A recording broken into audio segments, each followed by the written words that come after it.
empresas, sexa do sector que sexa, os dispositivos móviles están a orden do día. Todo o mundo está constantemente ca empresa, o seu despacho, ca súa oficina, con ele, no seu bolsillo, no seu bolso, está sempre con nós. Por qué? Porque a maior parte das persoas teñen aquí os correos electrónicos, teñen aquí diferentes chats que sirven para estar en comunicación ca os membros da empresa, estamos activados constantemente na parte de comunicación empresarial, constantemente. Isto nos ocurre a todos. Aí xa entramos na parte das persoas. Temos que aprender hoxe en día e temos que reeducarnos a saber en que momentos debemos estar 100% metidos nos dispositivos móviles e en que momentos temos que deixar ao lado o dispositivo móvil. Isto é unha tarefa moi personalizada de cada un, que debe personalizarse e que debe un buscar as súas ferramentas para saber cando debo desconectar da oficina. Porque hoxe en día, unha persona hoxe en día ten moita facilidade para non desconectar, estar conectado constantemente. Por qué? Porque os sistemas actuais, lóxicamente, nos permiten iso. A transparencia e a coherencia, cando falamos de comunicación, é fundamental para manter a confianza das empresas. Isto, cando facemos comunicación externa e comunicación interna, que haxa transparencia e coherencia no que se di e o que se fai, e que se deixe ver cos medios de comunicación como temos actuais, como pode ser redes sociais, como poden ser os mails internos, etc., fan que a empresa sexa moito máis forte. Esa tecnoloxía e as canles que utilizamos, temos que saber que é unha interacción directa actual cos clientes. É unha das cousas que fago en algunhas empresas que teñen moita proxección social é facer valoracións cada moi pouco tempo das redes sociais. É dicir, LinkedIn, Instagram, Facebook, TikTok, saber como se está movendo a poboación en correlación co que queremos transmitir desde esa empresa que é socialmente importante. Por qué? Porque se ten un impacto social importante o que nos vamos transmitindo, temos que saber o feedback que nos dá a poboación. Se nós queremos traballar nun sector de 30 a 40 anos, pois temos que saber como están respondendo persoas de 30 a 40 anos nas diferentes redes sociais. Porque os comentarios que vayan facendo sobre o noso produto ou sobre a nosa marca van a ter unha repercusión directa na estrategia que vamos a seguir. Eso é comunicación externa en estado puro. Son tendencias. Traballamos en tendencias. Cando estamos traballando con personaxes públicos, os personaxes públicos teñen moitos seguidores. Entón, os personaxes públicos, a súa marca son eles mesmos. Que traballamos aí? Pois aí traballamos desde que imaxen estás proxectando, que é o que esa parte da poboación que son os teus seguidores, que ti eres influencer porque tes un montón de seguidores nesa franxa de idade, están querendo nese momento. Ti, si estás alimentando ese tipo de seguidores, vas aumentando os seguidores. Iso que estamos traballando constantemente. Expectativas. As persoas que esperan da comunicación, sempre que sexa clara e coherente, en nas organizacións, adaptándose ás expectativas que decíamos para fortalecer a relación de fidelización. Isto é algo que se traballa moitísimo nos departamentos de marketing e comunicación, que é fidelizar os clientes, que se sintan fieles o que ti estás transmitindo. Por eso é fundamental que sexa claro, coherente ese mensaxe e traballar sempre desde as expectativas dos clientes, desde a outra parte, non desde a túa. Moitas empresas, o problema que teñen é que se centran moitísimo neles mesmos e non se dan conta de onde teñen que chegar. E aí é onde temos que telo moi presente a hora de traballar nos planes. Nesa identidade corporativa, a identidade de marca, temos que é a imaxe que debe ser distintiva, que cando se presenta a empresa ao seu público vaya tendo a forza suficiente. Nos isto o estamos facendo con diferentes empresas, tanto propias como de outras persoas ou de outros grupos. Nas empresas propias, ahora estamos, por exemplo, creando unha marca que é Santiago Luxury Tours. É unha marca. Que evoca para vostedes Santiago Luxury Tours? Así de inicio. Cada un, aquí temos 30 persoas, cada persoa ten na súa cabeza ahora Luxury, se quedou con Luxury, outros se quedaron con Santiago e outro con Tours. Algún mezclou os tres, porque aquí xente moito nivel, claro, entonces mezclan os tres e digo, guau, eso é un... Esa se fan unha idea, con Santiago Luxury Tours, non puse nin o logotipo nin nada, simplemente a denominación, Santiago Luxury Tours. Que significa eso? Que Santiago, teóricamente, se asocia a unha cidade. Aí estamos todos de acordo. Santiago o acaban de asociar a unha cidade e din, Santiago, Gústame Santiago, non me gusta Santiago.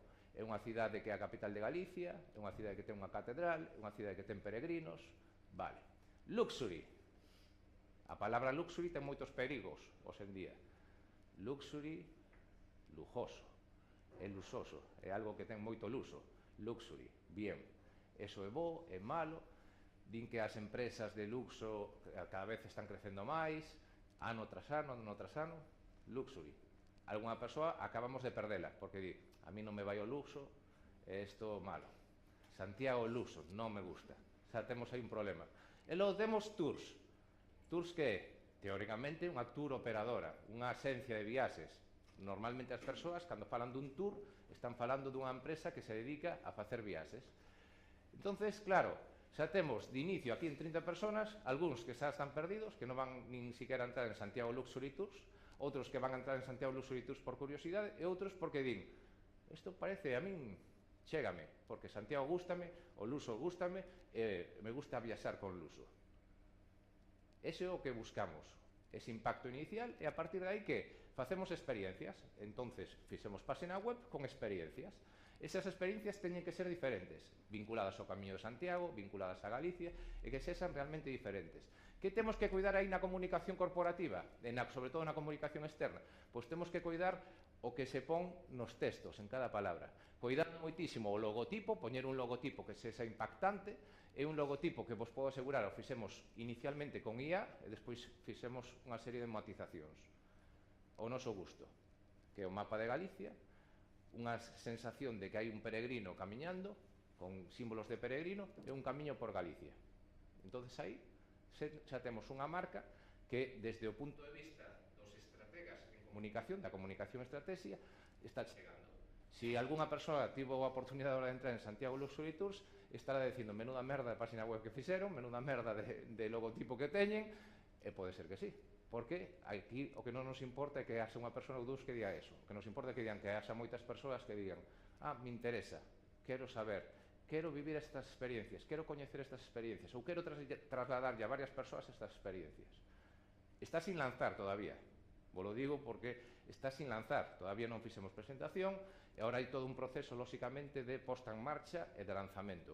Pero é cando traballamos esa imaxen que sexa distintiva, unha imaxen que faga única. Nun sector, por exemplo, nesto dos tours e vinculados ao Camiño de Santiago, que hai moitísima demanda, pero tamén hai moitísima oferta, moitísima xente que está traballando aí. Segundo, os valores. O que decimos, misión, visión e valores. Os valores definen esa cultura organizacional.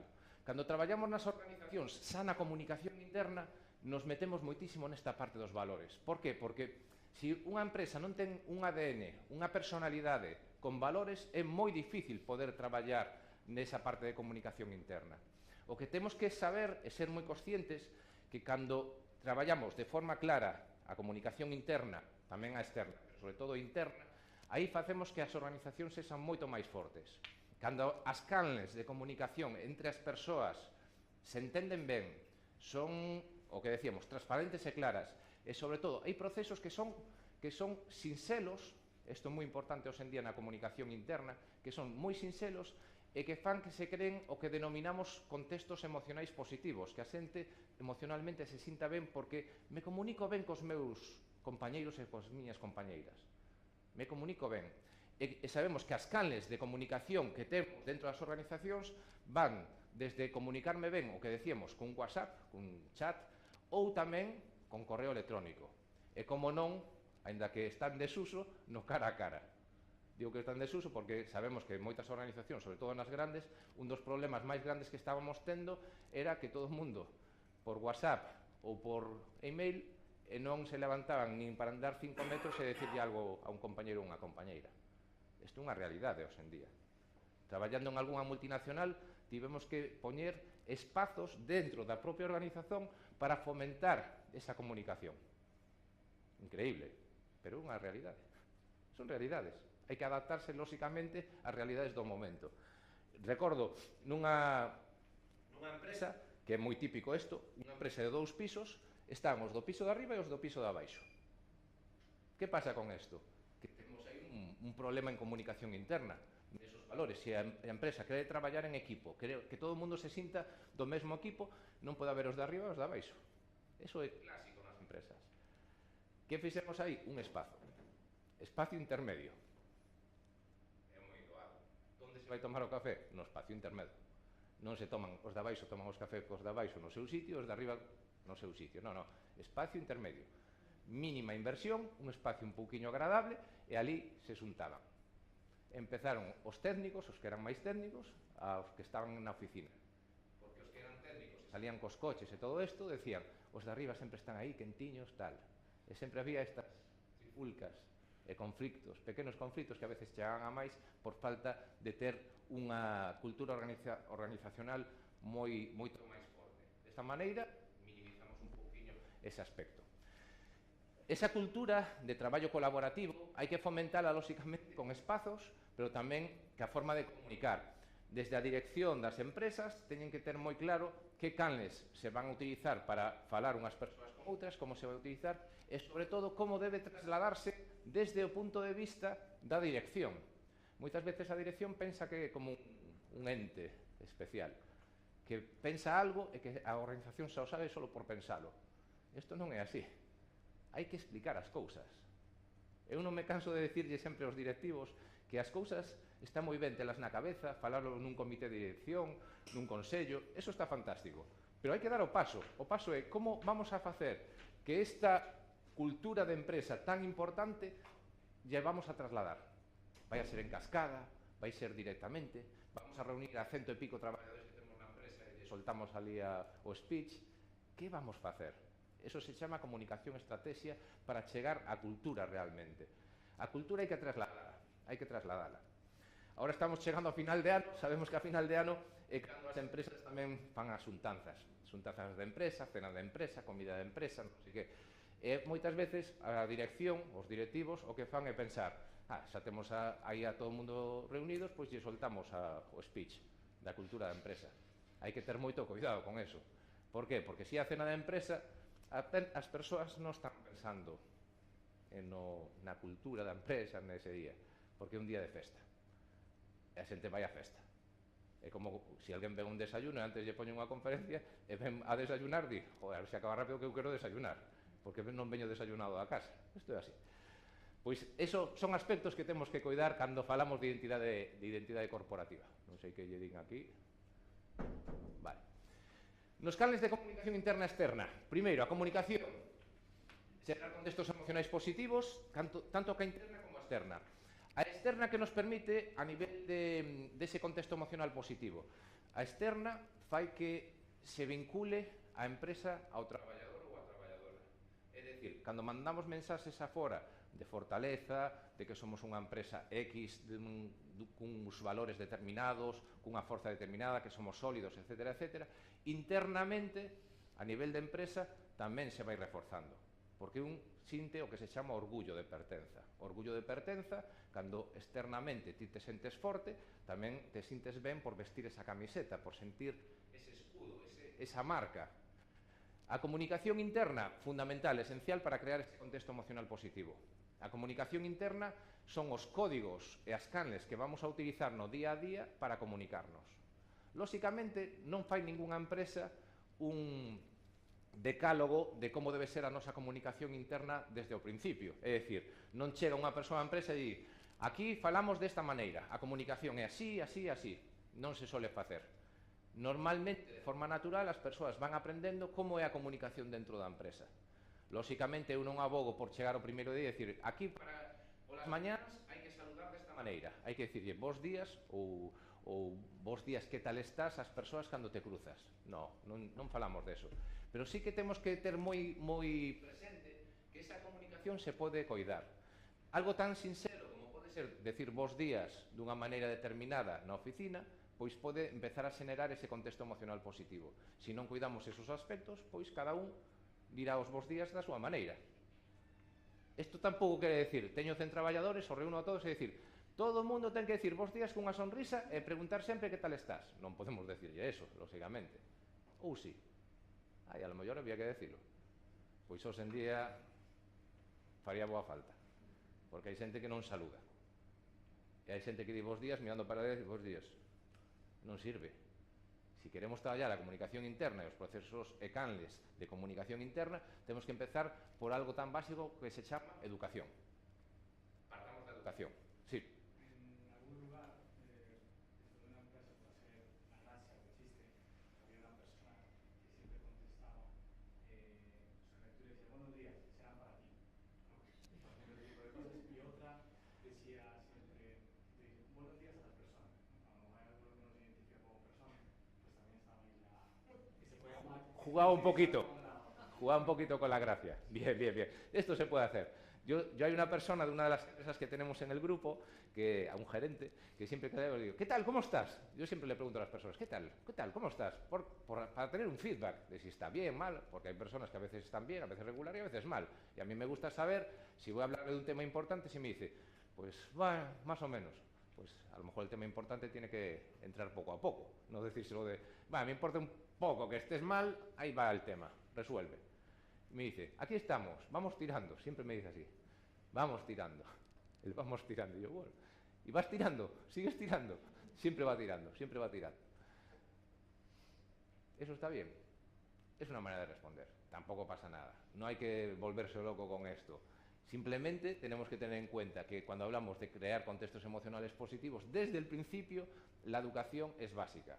¿Por qué? Porque si temos empresas donde as persoas, a parte educativa, son educados unhas persoas cas outros, son respetuosos unhas persoas cas outras, eso fan que as persoas se sintan ben.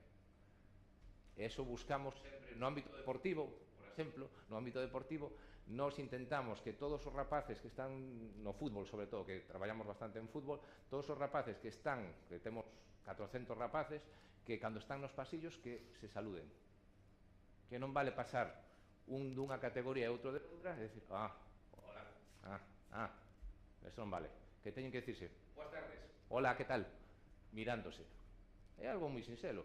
Isto yo inculcamos a nenos desde pequeniños, sobre todo son nenos, agora tamén temos nenas, a nenas desde pequeniñas que fagan isto. Por que? Porque teñen que fomentar un contexto emocional positivo dende a educación, desde o máis básico.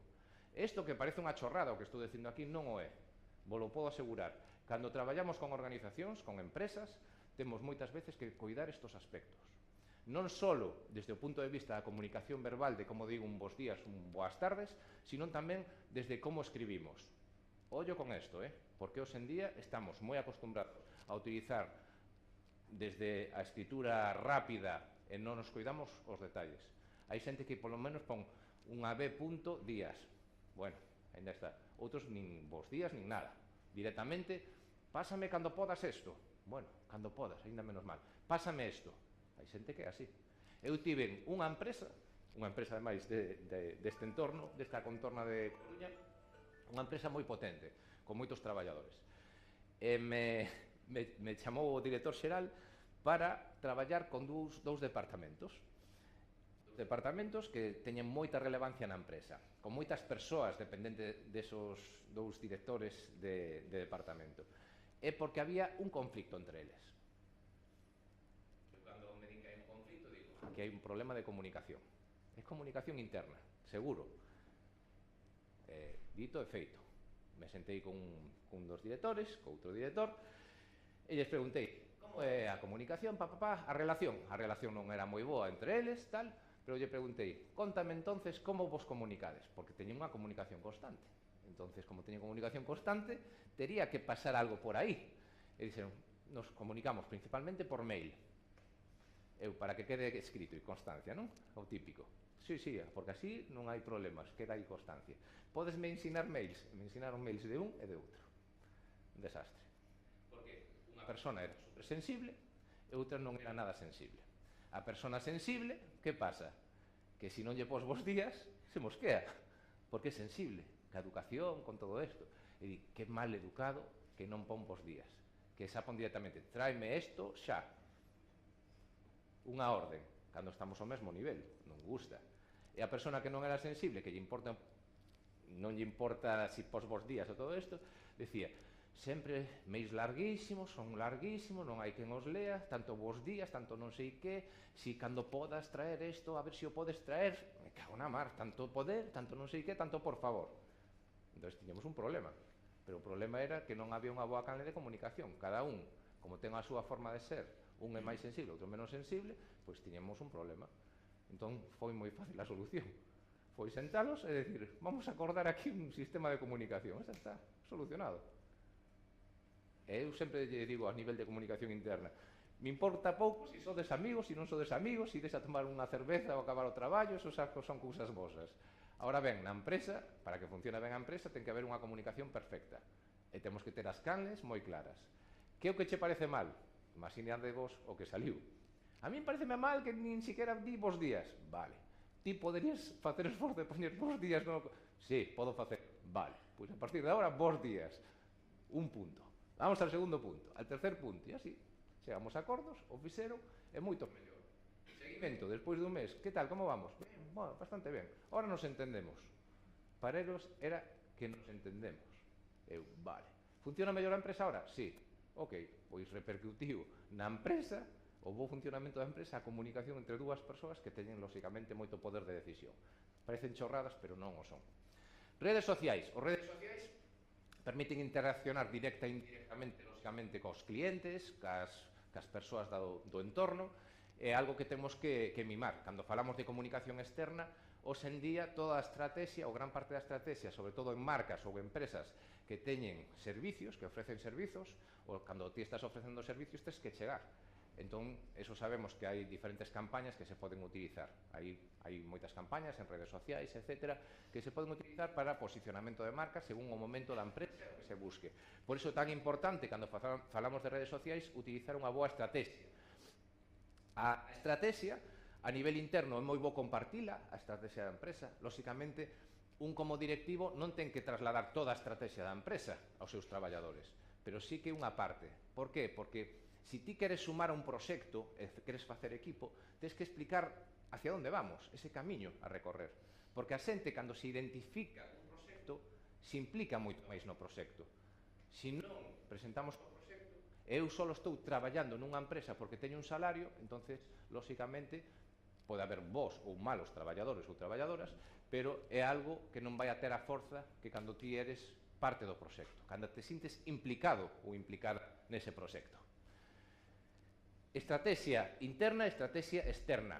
O sentido de pertenza, o que acabo de comentar, e con redes sociais temos que trasladar tamén que imaxen vamos a trasladar como empresa a nivel externo a través das diferentes canles para, con esa estrategia, ir fortalecendo a marca, chegando ao público determinado dunha maneira determinada. Non só ao público, porque moitas veces sabemos que as campañas pon 100 euros en Instagram e chegamos de 20 a 30 anos da zona da Coruña, ti podes delimitar, pero vamos un poquinho máis alá. Chegamos a ese público, pero de que maneira queremos chegar a ese público? Esa é a clave. Que actividades se poden facer a nivel de comunicación interna e externa? Pois temos desde os típicos outdoor training. Outdoor training é sacar da oficina as persoas, sean un grupo grande. Nos fixemos outdoor training con 300, 400 persoas, empresas moi grandes, onde os levamos a unha zona, facemos equipos, van facendo diferentes actividades, é unha convivencia dunha mañán con diferentes actividades e onde van facendo aprendizaxe.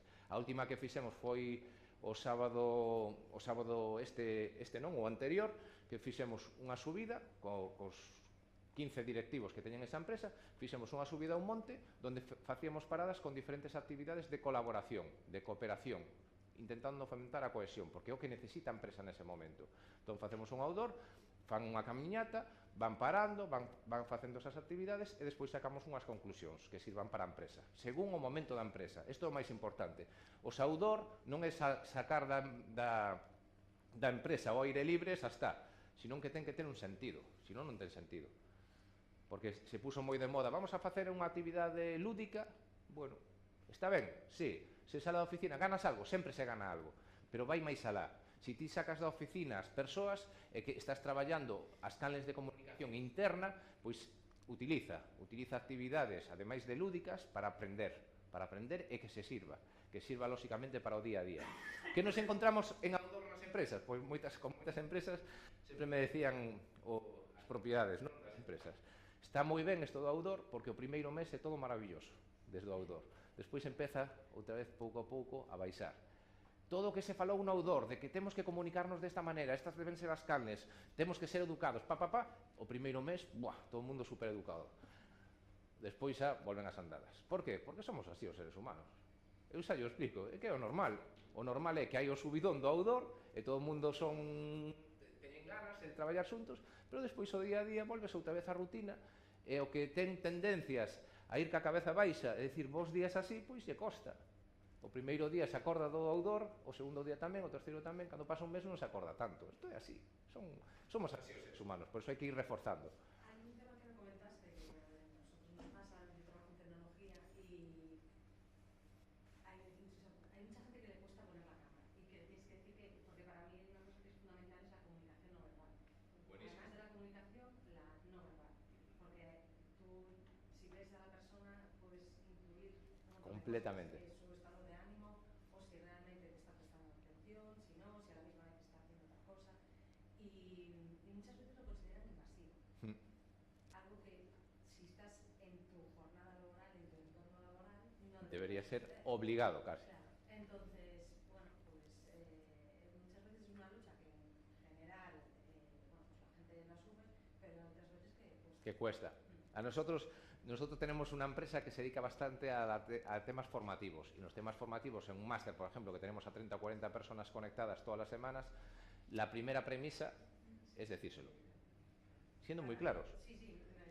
Yo cuando entro en una reunión, lo primero que digo es, por favor, fulanito, pon esa cámara, tal. Exacto. Es algo que ahora ya saben. Se siente invasivo. Claro.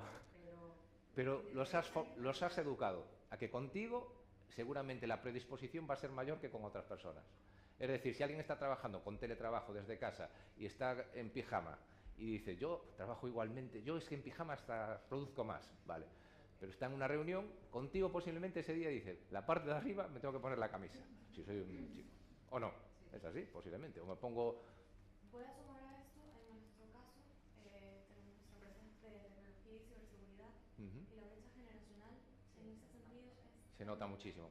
Muchísimo. Entre intentar vías para que más adultos, los que tienen más años de experiencia, puedan comunicarse también con los más jóvenes que están acostumbrados ya de primeras a que teletrabajan, no van a ir a la oficina,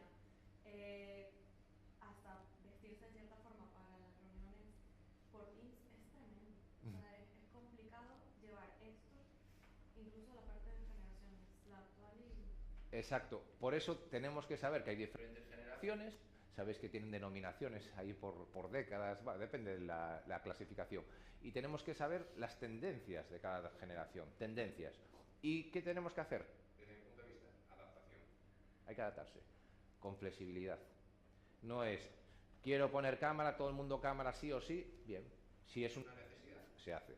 Pero si no, tenemos que ver qué puede ocurrir si obligamos a todo el mundo a tener cámara. Pues podemos perder a 3 personas que ya están pensando en irse a otro trabajo por lo de la cámara. Porque esto es así, sabéis que ahora el cambio de trabajo es así.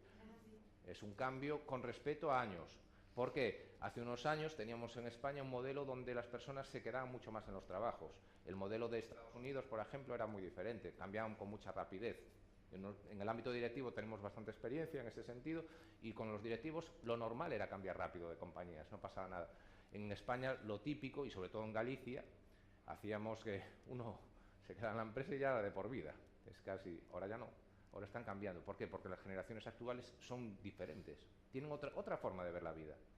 Una forma de ver la vida donde hay otras prioridades, hay otros valores y hay otra forma de que el trabajo sirve para lo que sirve. Ya está. Por eso, cuando estamos hablando de todos estos aspectos, de intentar con la comunicación interna y con la externa fidelizar al cliente, tenemos un cliente que es nuestro trabajador. Y los directivos o los que sois dueños de empresa, tenéis un cliente que tenéis que mimar desde el principio. Y que nadie confunde la palabra mimar a vuestros clientes internos. Mimar no es darle todo, porque si no se ponen una serie de normas, aquí esto es un despiporre completamente. Entonces tenemos que adaptarnos con flexibilidad, sabiendo cuáles son los intereses de las nuevas generaciones, pero también sabiendo que hay ciertos valores que siempre deben prevalecer dentro de la empresa y que deben también sumarse a las personas que se suman a la empresa, que están en la empresa. ¿Por qué? Porque si no, a lo mejor no es la empresa en la que tienen que estar. Y sois vosotros los que tenéis que decir, a lo mejor no es tu empresa, porque no reúnes los valores para estar aquí. Con toda naturalidad. Esto es así, el mercado laboral ha cambiado. Muy bien, as mensaxes corporativas. Como deben ser esas mensaxes corporativas? Primeiro, ter coherencia, como decíamos, e claridade, sempre como chave. Ser elegantes no ton e no estilo, para reforzar a imaxe da marca, que facilita esa conexión co público. Isto, lóxicamente, é casi unha necesidade de todas as empresas que sexan correctos a hora de escribir, a hora de mandar un post, a hora de mandar unha comunicación externa, pero isto para min é fundamental. Isto para min é o que dá o valor cando facemos consultoría en temas de comunicación interna e externa, que é o momento no que está a empresa. É moi diferente falar de comunicación, de mensaxes corporativas, cando estamos nunha empresa incipiente, nun inicio dunha empresa, no desenvolvemento inicial dunha empresa, que cando estamos nunha empresa que está xa con varios anos, nunha consolidación ou un crecemento, ou cando estamos nunha empresa xa con moito tempo, moita historia, moi consolidada, e queremos simplemente reforzar. E que cambia completamente a comunicación. As mensaxes que se deben dar, a quen se lle debe dar, e sobre todo, como temos que facer. Si nese ciclo da empresa, ou valoramos ben ese ciclo no que está a empresa, e si vamos a ser máis ou menos agresivos. Por que está entre comillas agresivos? Porque temos que valorar. Necesitamos ahora unha campaña de marketing ou de posicionamento moito máis agresiva ou menos agresiva. Necesitamos salir en máis sitios ou en menos sitios. Eso se chama comunicación estrategia. Esta estrategia de ser máis ou menos agresivos, que ninguén o interprete mal. Simplemente a veces ser máis agresivo é estou en todas partes. Teño que estar en todas partes. Teño que ter presenza en todas partes. Por qué? Porque necesita a empresa, neste ciclo da empresa, é o que necesitamos, aparecer, que nos besan. Tanto nos dan foro, pero temos que estar en todos. Hai un desayuno, pois temos que poñer Nordés e o logotipo aí en pequeno. Para con Nordés, por qué? Porque temos que estar. É o momento que a empresa necesita. Sempre según o objetivo que se pretenda en cada fase. As empresas son cíclicas, van pasando por ciclos, por fases, e temos que valorar en que fase estamos. É unha reflexión que debedes facer vos, os que sodes aquí propietarios ou dirección de empresa. Temos que valorar en que fase está a miña empresa. Levo 3 anos, levo 7 anos, levo 20 anos, en que fase está? Que necesita ahora a nivel de comunicación externa e a nivel de comunicación interna?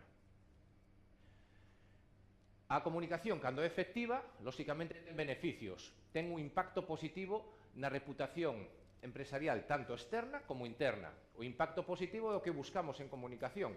Cando falamos de comunicación corporativa, temos vantaxes significativas como esa mellora da reputación, a fidelización dos clientes, repito, interno e externamente, e unha clara vantaxe no mercado actual, que é fundamental para o éxito. Bueno, que temos que ter en conta nesto, no impacto positivo da reputación? Para mí isto é fundamental. Que reputación, que imaxen queremos trasladar e vamos ganando en reputación. Hai marcas que vos pasan pola cabeza como que son reputadas, é dicir, que son fortes nun sector determinado. Ahora vamos a ver un poquinho con exemplos, non? As marcas, a reputación, se vai ganando, lóxicamente, con como vas mostrándote e o que vas facendo. Si te mostras dunha maneira determinada e despois faz o contrario, pois tes un problema, porque a túa reputación cae. Como se vais facendo sólida unha reputación e vais collendo forza? Se ti hai unha coherencia, que decimos de coherencia, entre o que vas dicindo e o que vas facendo. E debería ser así, lóxicamente. Moi ben. Este é un exemplo que vos lo quero poñer porque é unha empresa que vedes aquí o nome, se chama VSF. Non sei se alguén coñece. VSF. Ninguén, verdad? É francesa. É normal que non se coñeza, porque é francesa. É a empresa líder facendo cristales para automóviles. É unha empresón, unha empresa francesa moi potente. Por que poño esta fotografía? Porque é para que vexades a estrategia que está utilizando esta empresa a nivel de comunicación externa, pero tamén a nivel de comunicación interna. É lóxico que estén patrocinando coches e que estén como equipo VSF Sports e que estén en coches, pero a lo mellor estar en vela non é tan vinculante ao sector. Pero claro, cando falamos de comunicación externa, sabemos que funciona moi ben asociar a marca a lo mellor a outros deportes, ou a lo mellor a outros sectores, ou a lo mellor a alguna persona, ou a lo mellor os valores que pode trasladar esa persona ou ese deporte. Entón, temos aquí un exemplo clarísimo como esta marca está en coches porque vende cristales para coches, e aí debería estar, está moi ben que este aí, pero tamén está en vela.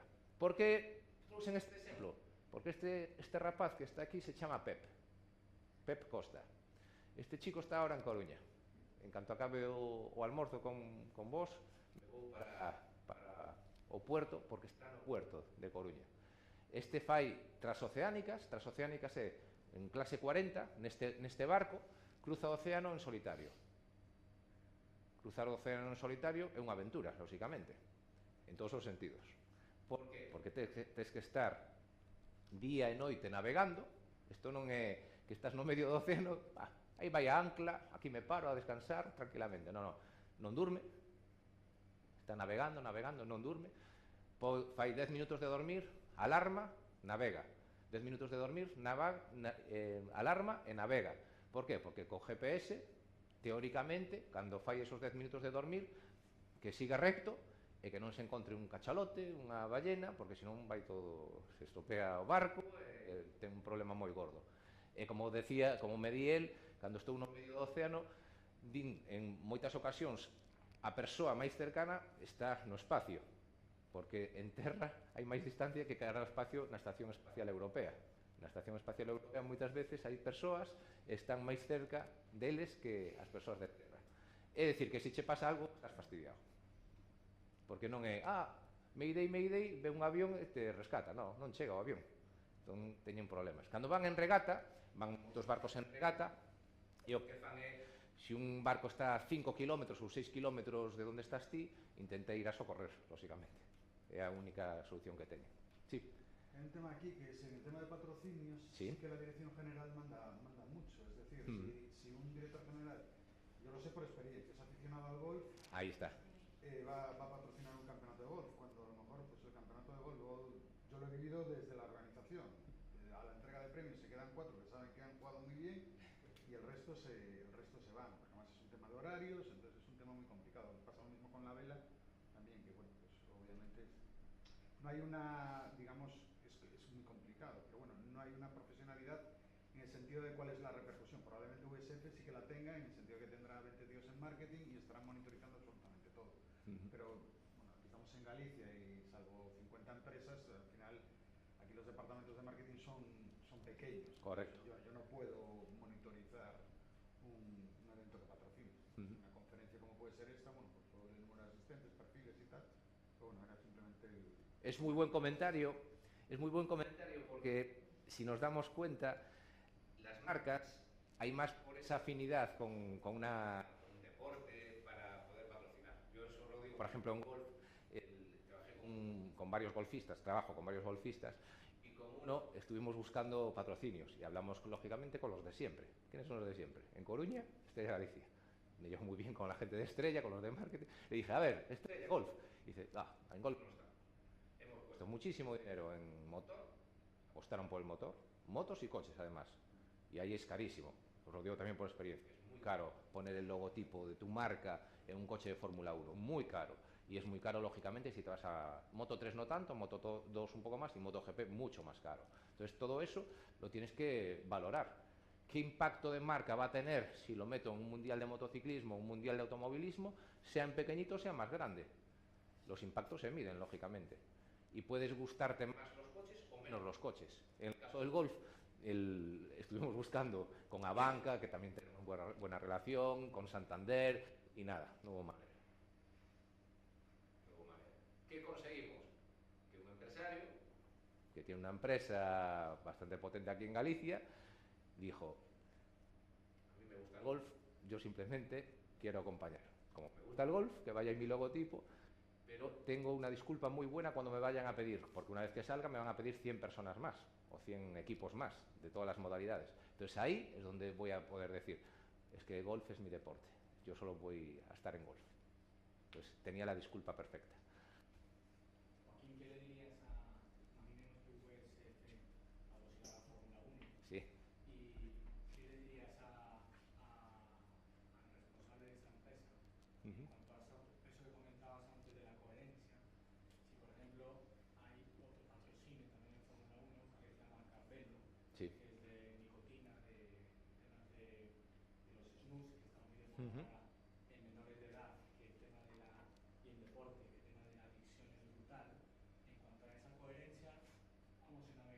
Ahí está. Esa es la coherencia. Yo estuve en el Mundial de Motociclismo trabajando con varios equipos y en la etapa donde se podía, donde se permitía que estuvieran las marcas de tabaco. Y era el equipo Ducati con una marca de tabaco, el equipo Repsol con una marca de tabaco, todos tenían su marca de tabaco. Camel, yo recuerdo Camel que era muy potente. ¿Por qué? Porque en ese momento de la historia las marcas de tabaco no se veían como algo negativo. Entonces era una asociación. Tú lo que tienes que tener muy claro, y esto es psicología en estado puro, es qué asociación vas a hacer. Si tú vas a asociar tus valores de empresa con algo que es nocivo o algo que crea adicción o algo, entonces a lo mejor no debes estar ahí, lógicamente. Tienes que valorarlo siempre desde esa perspectiva, no solo desde el impacto. A no ser que digas, voy a estar ahí un tiempo, ¿por qué? Porque el impacto va a ser brutal y esto me va a subir en ventas un 20%. Entonces, a lo mejor dices, pues meto una tapa ahí por crecimiento y después lo quito por coherencia con mis valores. Entonces ahí es donde tú tienes que valorarlo desde desde el punto de vista económico. En el caso de VS, yo no hablé con con la propiedad de VSF, solo sé a través de PEP que es con quien trabajamos. Este chico, repito, está ahora en el puerto de Coruña porque salieron de Francia el sábado, como había muy malas condiciones, los pararon ahora en Coruña, les mandaron venir para Coruña y todos los clase 40 y los demás están aquí en el puerto de La Coruña. Y él lo que nos decía es que, porque yo le pregunté al propio Pep, es el skipper, es el que va pilotando la nave, ¿no?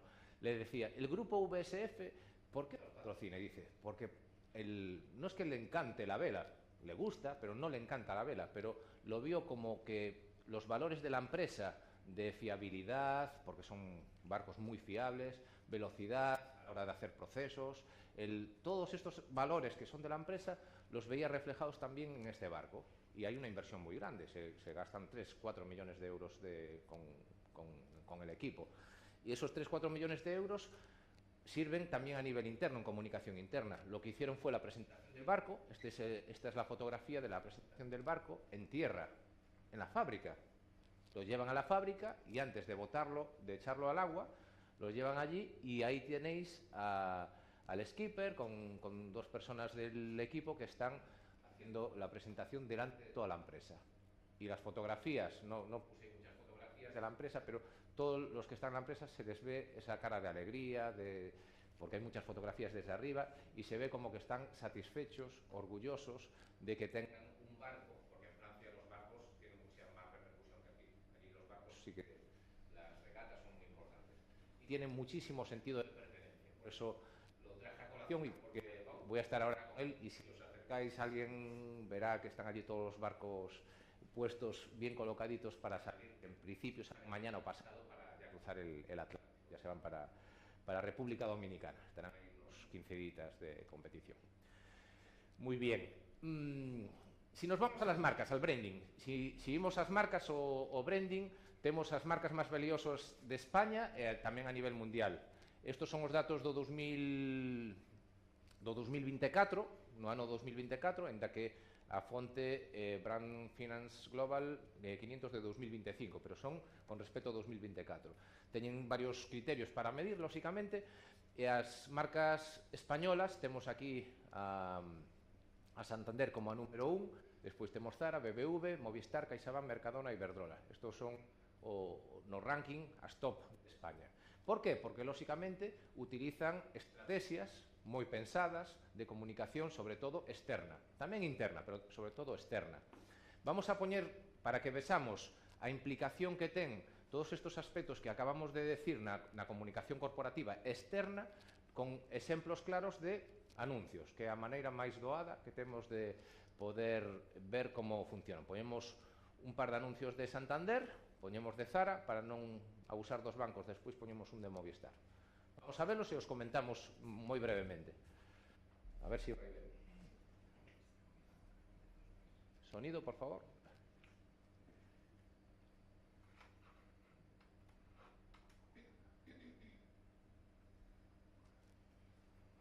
Aquí, problema técnico.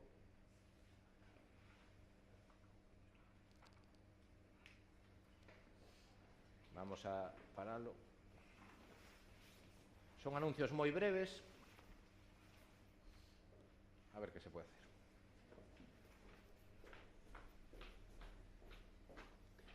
anuncios moi breves, o que vamos facer é poñemos o vídeo, comentamos moi brevemente a estrategia que é seguido. Aquí o que temos que ter en conta é que presencia de marca hai, se hai moita presencia, se hai pouca presencia. Hai unha tendencia moi diferente a fai anos aparecía o produto como primeiro plano constantemente, agora as tendencias son que aparece moi pouquiño o produto. Son estrategias, simplemente, de marketing. A ver si mellor é que se escoite, sempre estaría mellor. Se non, o facemos sin sonido, tampouco pasaría nada. Non vai o sonido? Non te preocupes. Non pasa nada. Bueno, pois vai sin sonido, así vou comentando. Aproveito para ir comentando.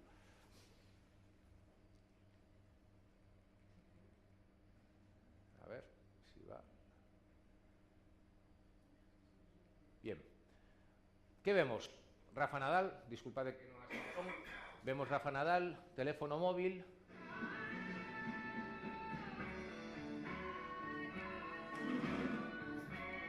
No. Esta é unha boa música, pero non é o do anuncio.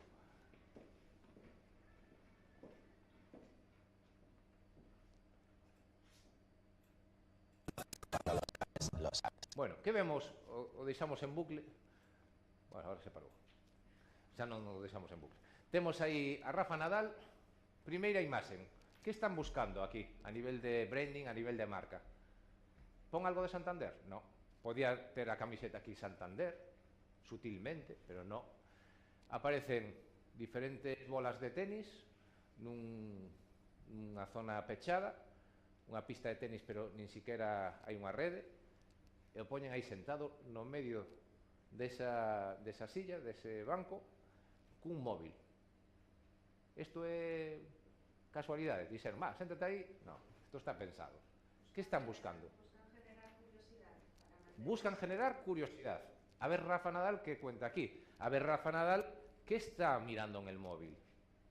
Que hacen que focalicemos, sobre todo pensando que son anuncios que vienen en internet cuando estamos con otras cosas, o bien en televisión, si estamos viendo la televisión, aparece el anuncio, lo que buscan es asociar esta persona que es un poquito conocida, eso es lo primero, muy poquito conocida, es decir, casi todo el mundo lo conoce, entonces el primer impacto es Rafa Nadal. Segundo impacto, ¿con qué lo asocian? El estímulo Rafa Nadal con otro estímulo que es el móvil, algo importante en el móvil. Lo que hacen muy bien es conseguir que el móvil nos muestre lo que está viendo él. Vamos a volver atrás. Ay, no, perdón.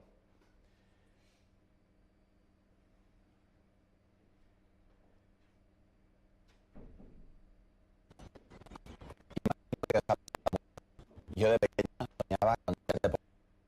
Primeiro plano, buscan un primeiro plano porque ele é o protagonista, queren lle dar a forza dentro da mensaxe o propio Rafa Nadal. Que os ha pasado a muchos. Yo de pequeño soñaba con ser deportista profesional y jugaba con la Nos mostran cando era pequeno, os seus soños, un momento sobre fotografías, que es cuando tuve que tomar la todo decisión pensado a o nivel el balón emocional, o la raqueta. que entre fútbol e tenis escolleu o tenis, sonrisa, ollo, unha sonrisa, poñen caminando, e desta maneira nos mostran un teléfono por 0 euros. Pero é dun banco.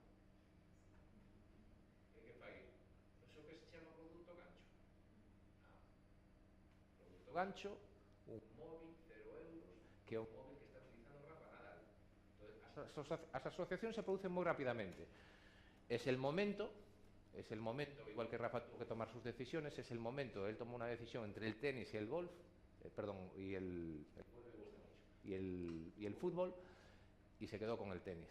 Y ahora es el momento que tú tomes la decisión de irte a Santander y comprarte ahí el móvil de 0 euros. Es que es una pasada. Entonces está muy bien pensado, todo cuidado, dónde están pensar las diferentes lugares, las ubicaciones en las que se realiza el anuncio, y vemos ahí, reflexionando ya en la parte final, que es el momento, lo alejan y solo aparece ahí el logo del Santander, si os fijasteis.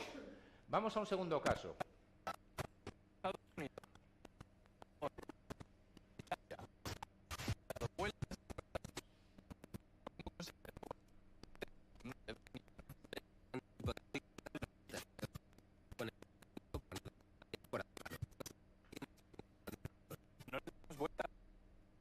os pareció? Oh, perdón. Bueno. Quieto. ¿Sabéis quién es? Plex. Hay gente que no, gente que sí. No es Rafa Nadal, pero es muy famoso. ¿Qué edades? ¿Qué edades?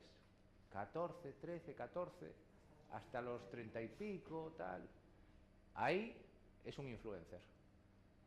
Y aquí han utilizado a Aitana, la cantante, no sé si os suena. Aitana la han utilizado para todo el tema de música. Y aquí a Plex. Utilizan a Plex. Volvemos a la misma estrategia.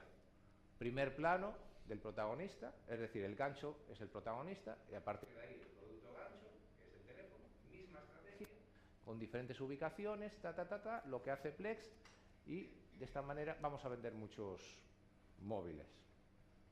Y sobre todo, vienen para el Santander. Solo al final aparece el logotipo. Lo visteis, ¿no? Solo al final. El siguiente de Inditex, no sé si lo conocéis, de los 50 años, no sé si os suena, pero sin sonido pierde muchísimo. Aquí tiene que tener sonido. Es otro estilo, otra forma de trabajar as mensajes. Vemos aquí imágenes con dron, cámara lenta, pouco a pouco. Que están buscando na persoa que o está vendo?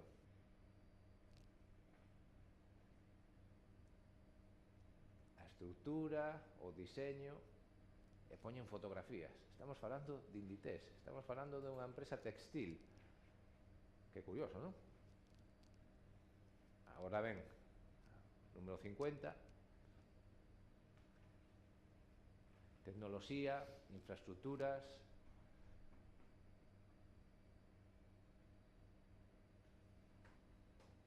unha boa música que acompaña. Aí apareceu por primeira vez Zara, non sei se alguén o veu, Zara 50. Moi sutilmente.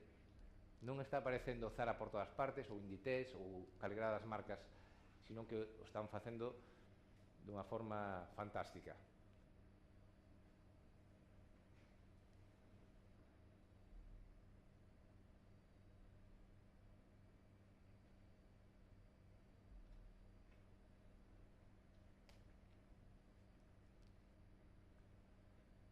A identidade trasladado á cúpula, as persoas, moi importante que aparezcan persoas sempre que estamos traballando de branding, de marca. Aquí sí que aparece ese guiño directo aos sastres.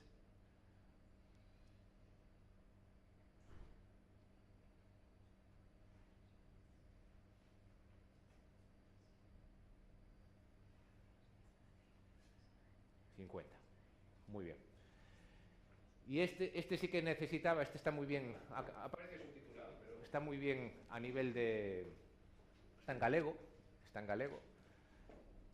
¿Qué vemos aquí? Persoas. Aquí se utiliza moi do estilo de todo, de Gadis utilizou moitísimo as persoas neste tipo de anuncios. Aquí estamos con Movistar. Por primeira vez, sutilmente, apareceu o móvil de Movistar, lógicamente. Vemos aquí situacións habituais da vida das persoas. No verán, se marchan a familia, quedanse os pais que xa van maiores, na súa casa. Están facendo o clásico que fan, con a preocupación típica de cando se marcha, que teñen que facer o viaxe, recollendo, facendo comida, todas estas cousas cotidianas.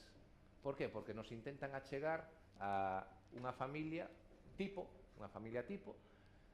aí están as fabas, aí está o lacón,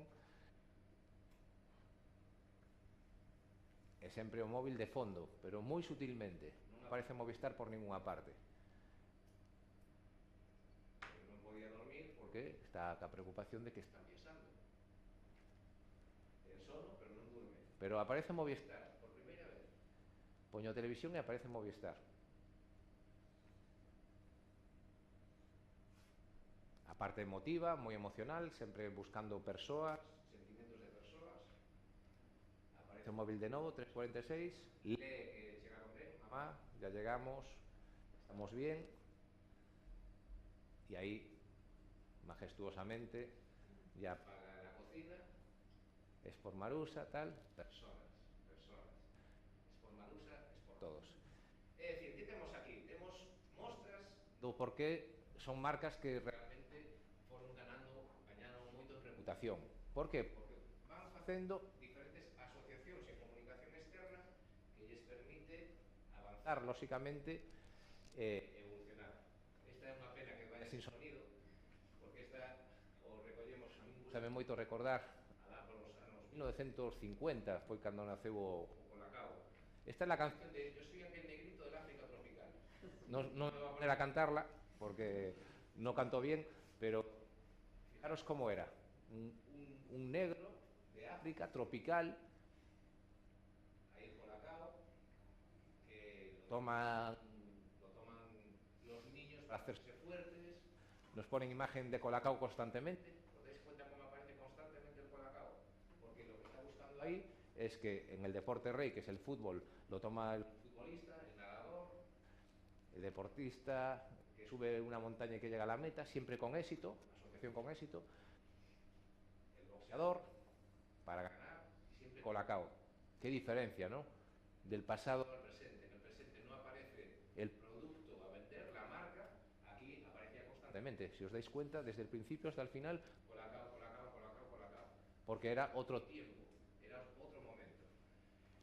En este anuncio, lo que hicieron fue hacer una reproducción hace, creo que 3 años más o menos, donde con la misma música ya se quitaron, lógicamente, Yo soy aquel negrito del África tropical, porque no era políticamente correcto, y sí que hay una exploradora que está explorando, que encuentra el Colacao, que tiene los animales, muy animado, tal, pero con la misma melodía, cambian un poquito la letra.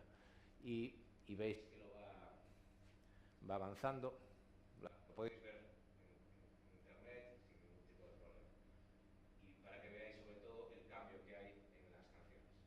Es decir, ha evolucionou moito a marca, o posicionamento de marca, e as marcas temos que posicionalas lóxicamente de diferentes formas. Este é o evento que aproveito para invitarvos a todos os que estades aquí. O día 19 o temos en Santiago.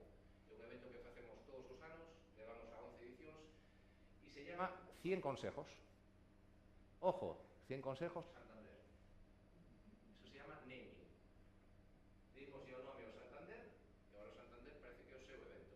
Somos nosos organizadores, que é Libredón, esta empresa que estamos aquí, pero parece o evento do Santander. Eu xa yo dixen a Santander que é orgulloso de que o sintan como deles, non? E lle damos moita forza. Que están as empresas que patrocinan o evento e teñen aí unha visibilidade.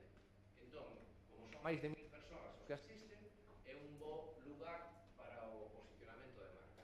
Como é un bo lugar para o posicionamento de marca, chamoume, nos falta por presentar un ponente, están intentando os de Mao ver aquí, que veña aquí o seu presidente, o CEO de Mao, porque di, en Galicia esta Estrella, Estrella non vai a participar este ano, xa participou fai uns anos, podedes participar, lógicamente, estaríamos encantados, a lo mellor ven o de Mao, porque lle interesa a nivel de posicionamento de marca.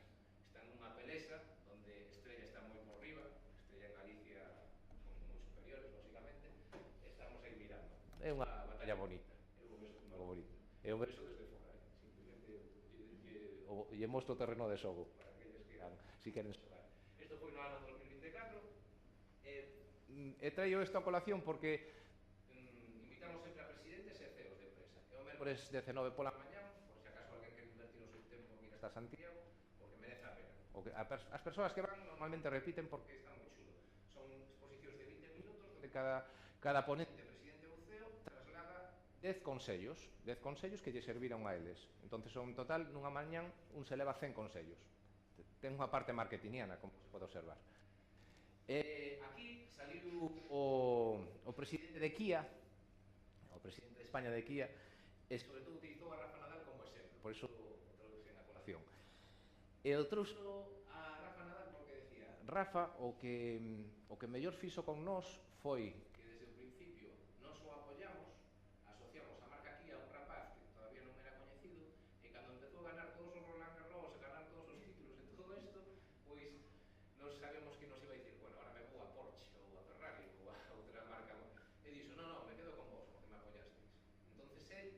foi o primeiro que dixo aí, cando unha persona, os seus valores son igual que os nosos, se unen, pois temos moitísima máis forza para poder facer un camiño xuntos. Lóxicamente, terá un bo contrato, etc. Pero no deporte, ese tipo de exemplos, por exemplo, este de Kia, fixadevos como emprega Kia, outra vez emprega ao personaxe, en primeiro lugar. Aquí sí que meten coche, sin que se vexa que é un Kia. Ahora se empeza a coñecer, ven no fondo, cando patrocinan tamén eventos deportivos, ahora xa se explicita moito máis, xa na parte final do anuncio, o texto, lóxicamente, pasan cosas increíbles e acaba ca marca en grande. É dicir, que estamos buscando? Momentos que inspiran desde Rafa Nadal. Outra vez utilizamos aí o exemplo de Rafa Nadal nunha entidade bancaria, pero tamén en coches. En outras tamén, sabedes que con seguros, etc. tamén fixo cousas. Isto que quere decir? No deporte é un bon lugar para invertir? Non para gastar, sino para invertir? Pois sí, lóxicamente. Pero ten que estar moi ben estudado. Eu vos recomendo, se en algún momento queredes facer algún tipo de inversión en comunicación externa, que empreguedes no deporte, que pode ser un bon lugar, pero hai que medir moi ben os impactos que vai a ter. Non impactos a nivel de como se fan moitas veces nas agencias, de que vai a chegar a 1 millón de personas, sino impactos reais na venda do teu produto, en contratación dos teus servicios. Iso que hai que mirar. Para min iso é o impacto real. A min o das cifras, simplemente, ou eres unha marca que estás posicionando e queres tener moita cantidade de persoas a seguir, que lóxicamente as hai, pero se non, temos que buscar directamente como te vai implicar a ti. E aí se pode, a veces, a mellor estrategia non é intentar ir hacia unha persona supercoñecida, porque é moito máis caro, senón ir a algo moito máis pequeno, pero que teña un impacto, un retorno, sobre todo para a marca, sobre a empresa, que se xa moito maior. Iso é o que buscamos. E nada máis, creo que con isto vimos un pouquiño todos o en grande espectro o mundo da comunicación corporativa. Me centrei un pouquiño na externa, un pouquiño na interna. Quedo a vosa disposición para calquera cuestión, comentario que queirades facer. Moitísimas gracias.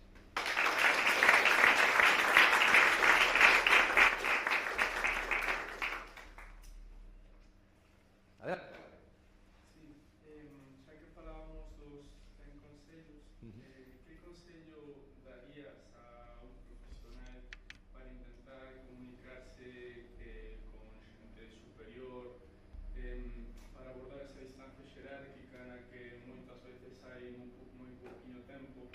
Ou xa a visión desa conversación xa está influenciada por, non sei, temas de idade, que igual unha persoa xove que acaba de entrar nunha empresa non se lle dá a mesma valoración ao seu mensaxe.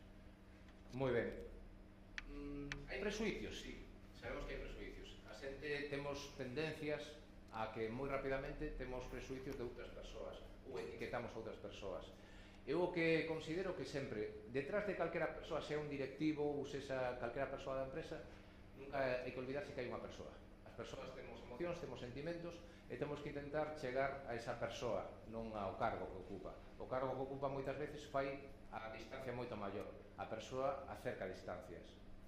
Eu a recomendación que daría, ou o consello que daría é intentar ser moi natural e falar ca persoa, intentar chegar á persoa, falar á persoa.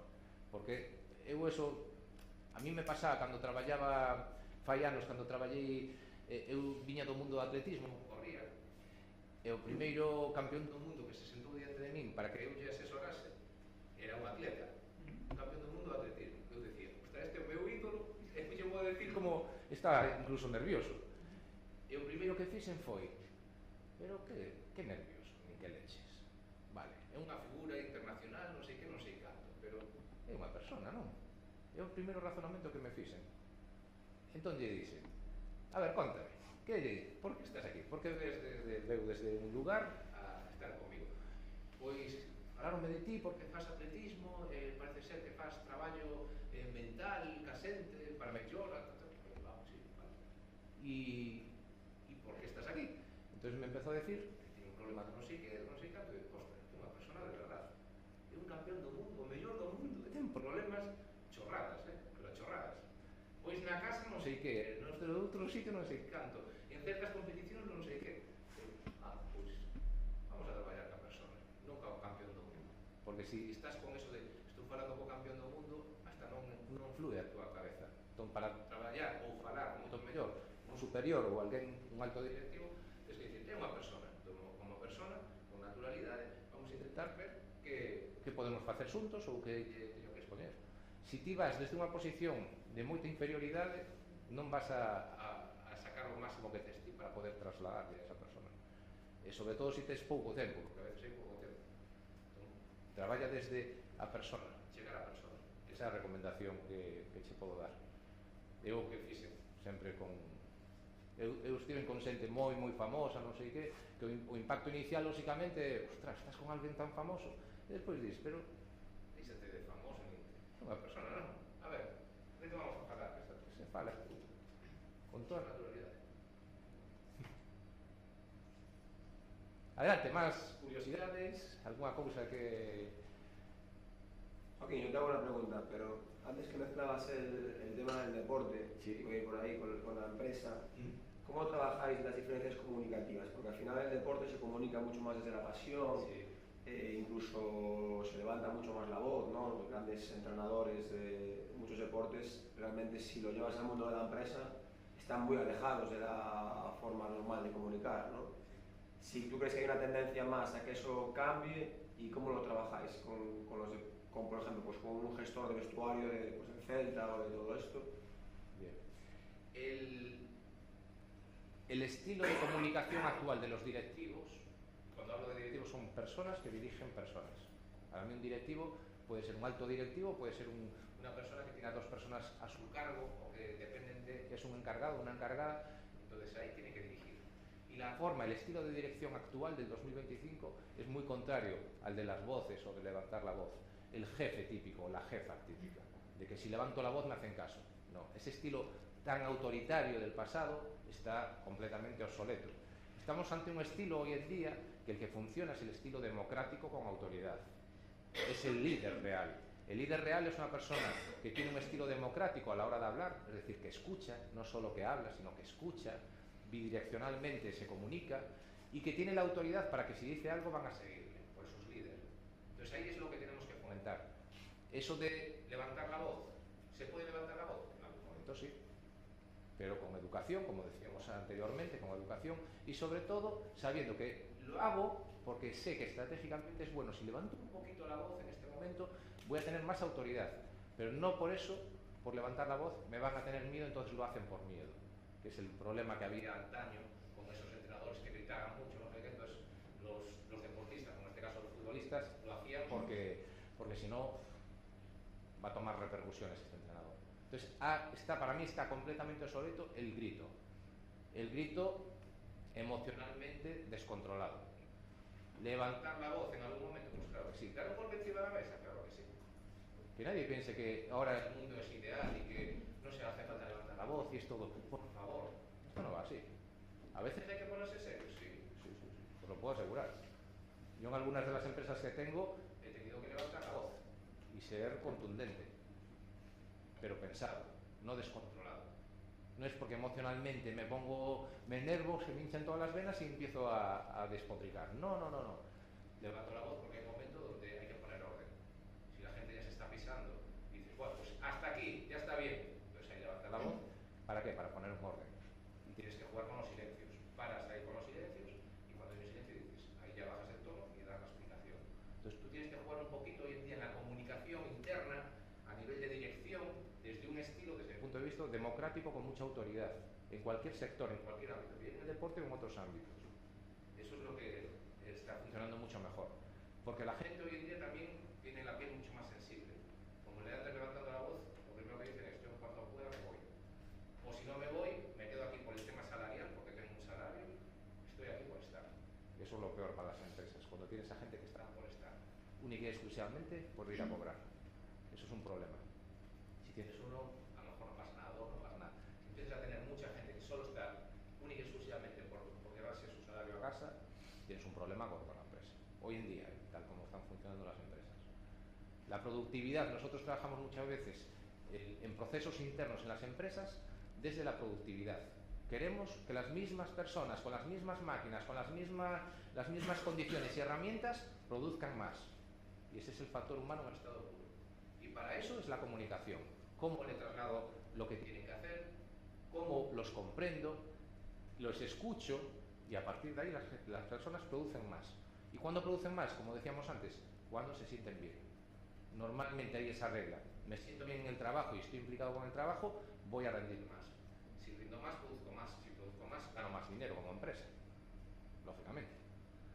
Y os puedo decir que es súper bonito, yo lo he vivido ya con varias empresas, con la misma gente, producir más y facturar más. Porque ahí todo el mundo está contento. Cuando no siempre ocurre. Pero si lo trabajas de una manera ordenada, suele ocurrir. Y cuando facturas más, la dirección está súper contenta, y los trabajadores también, porque se sienten mejor. Una cosa, ¿cómo mides el retorno, hablando de patrocinios y eso, a ver si eres una empresa muy grande, como puede ser cualquiera de los ejemplos que existe, pues estupendo, seguro. Pero cuando eres una empresa mucho más pequeña y participas en patrocinios y en eventos específicos de, o sea, en tu caso, de tecnología y tal, ¿cómo mides el retorno? Porque yo estoy convencida de que, bueno, al final el patrocinar, al final lo que te genera es esa posición de la marca, ¿no? Y que te conozcan y a la hora de poder captar, que es la parte que más me preocupa a mí, como recursos humanos, creo que suma, pero si luego te piden desde la dirección medir el retorno en términos económicos, me resulta muy difícil. Es complicado. ¿Cómo se lo vendes eso a un directivo? Sí. Para mí hay dos mediciones. Está la medición única y exclusivamente de impactos, lo que decíamos antes. Pues hacemos una campaña, invertimos en redes sociales, tenemos 1000 seguidores y pasamos a 3000. Hemos ganado 2000. Vale, eso está clarísimo. Es cuantitativo, tal. Impactos en medios. Tienes un evento donde salió en tantos medios, estos medios te dan los datos, pues tenemos 100.000 suscriptores de no sé qué, no sé cuánto, vale, esos son cuantitativos. Bien, para mí hay otro, sobre todo con pequeña empresa, que es mucho más fiable, que es realmente hacer la trazabilidad de ese patrocinio o de esa inversión. ¿La trazabilidad qué es? Yo le meto, y en el evento nuestro, 100 consejos, meto ahí el logotipo y al poner ahí el logotipo voy a estar en una zona determinada en el evento y después voy a ir a una comida. En la comida van a estar varias personas y con esas personas puedo hacer negocio. ¿Por qué? Porque me interesa hacer negocio, soy de ciberseguridad, me interesa hacer negocio con dos empresas que sé que trabajan en estos temas. ¿Dónde está ahí el retorno? Si sale uno de esas dos personas, uno te entras y haces un pequeño contrato. Eso vale mucho dinero. Eso es como una acción comercial pura de lo he conseguido. ¿Cómo? A través de un evento. A través de un evento. El retorno de marca que está en poner allí la marca, en que te la vean allí no, a lo mejor ese impacto cuantitativo yo te puedo vender, pues hemos llegado a 300.000 personas y tú dirás, genial. ¿Cuántos clientes tienes desde ese evento hasta final de año, en 2 meses? 0. Pues no te sirvió de nada el patrocinio. Tengo 6 nuevos clientes, producto de que me vieron allí, me conocieron allí y después hice 3 contactos, pues esos clientes van a tener un retorno para la empresa que voy a facturar 30.000 euros con menos. Bueno, pues entonces ahí es donde tienes que valorar mi imagen, lo que he invertido y valorar. Ahí es donde la dirección tiene que decir, si tú se lo justificas, pues fue una buena inversión regular o una mala inversión. Es así de sencillo. Pero yo entiendo lo que dice ella, cuando no Claro. estás buscando tanto el público o tu cliente de productos o servicios, sino que estás haciendo marca para captar talento. Claro. Es mucho más complicado. Lo veo Mucho muy más. difícil, o sea, medir el impacto. Mucho más. A mí me resulta casi imposible, pero sin embargo desde arriba dices, no, vamos a apostar por esto porque ¿qué retorno me genera? Digo, hombre, pues al final, si luego un programador y lo tocas, pues si es una empresa que está posicionada en diferentes eventos de tecnología, pues te genera confianza. Exacto. Yo lo pongo similar a, pues como si una marca sale, ahora ya no se lleva tanto la televisión, pero si una marca sale en la televisión, era como, si sale ahí es que debe ser buena. Exacto. Entonces, bueno, nosotros igual, ¿no? Porque en las tecnológicas hay las grandes y